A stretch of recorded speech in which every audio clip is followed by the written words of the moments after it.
আসসালামু আলাইকুম। বাংলাদেশ সেনাবাহিনীতে অফিসার ক্যাডেট হিসেবে যোগ দিন। বাংলাদেশ সেনাবাহিনীতে একটি নতুন সার্কুলার প্রকাশিত হয়েছে, 97তম বিএমএ দীর্ঘমেয়াদী কোর্স। তো এখানে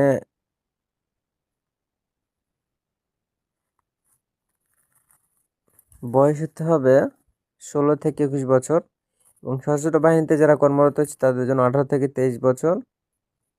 শারীরিক যোগ্যতা পুরুষদের জন্য 5 ফুট 4 ইঞ্চি, মহিলাদের ক্ষেত্রে 5 ফুট 1 ইঞ্চি, ওজন 54 এবং মহিলাদের ক্ষেত্রে 46।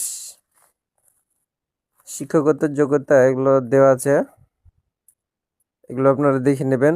বৈবাহিক অবস্থা অবিবাহিত হতে হবে। জাতীয়তা জন্মসূত্রে নাগরিক হতে হবে বাংলাদেশি। এখানে 5 জানুয়ারি 2026 হতে 14 মার্চ 2026 পর্যন্ত শুধু অনলাইনে আবেদন করা যাবে। এটা হচ্ছে আবেদনের তারিখ, শেষ তারিখ হচ্ছে 14 মার্চ। তো ভালো থাকবেন, সুস্থ থাকবেন, খোদা হাফেজ। আর ভিডিওটি ভালো লেগে থাকলে অবশ্যই একটা লাইক করবেন।